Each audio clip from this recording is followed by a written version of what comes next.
Le stress, c'était pendant. C'est plus maintenant. Monsieur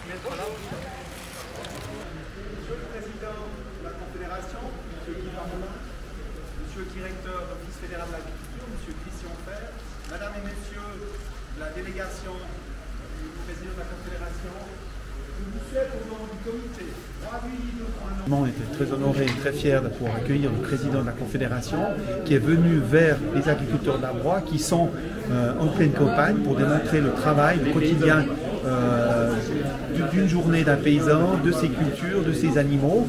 Effectivement, ce soutien par la venue de M. Parlement ici, c'était vraiment un soutien à la campagne, un soutien aux agriculteurs qui sont au front afin de lutter contre ces initiatives qui sont trop extrêmes, trop radicales et qui ne sont pas la bonne solution pour l'agriculture de demain.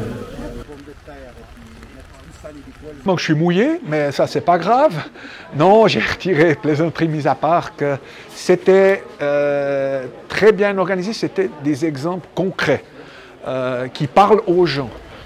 Quelles conséquences va avoir l'initiative eau propre ou l'initiative sans pesticides synthèse sur une exploitation qui produit des poulets ou qui produit des œufs ou qui produit des cultures telles le colza.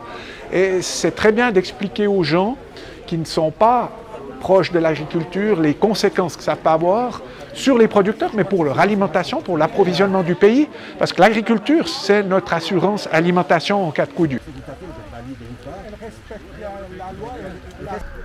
non, on va les livrer infligés au pressé.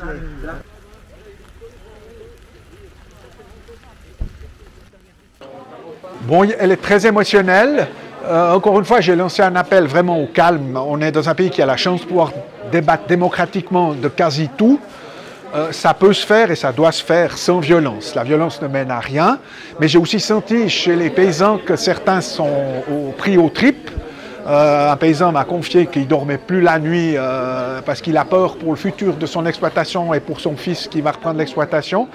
Donc je crois qu'il faut débattre sereinement, montrer que ce que le Parlement et le Conseil fédéral proposent, c'est du réalisme, ce sont des mesures concrètes, mesurables. On a un plan d'action depuis 2017 avec 51 mesures.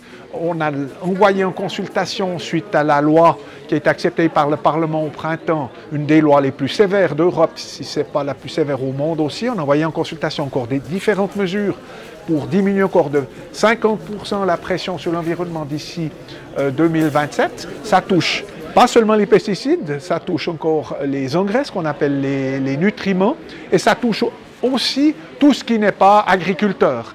Donc c'est bien plus ciblé, bien plus précis que ces initiatives qui, elles, vendent, je dirais, de l'illusion, alors que le Parlement, lui, vend du concret.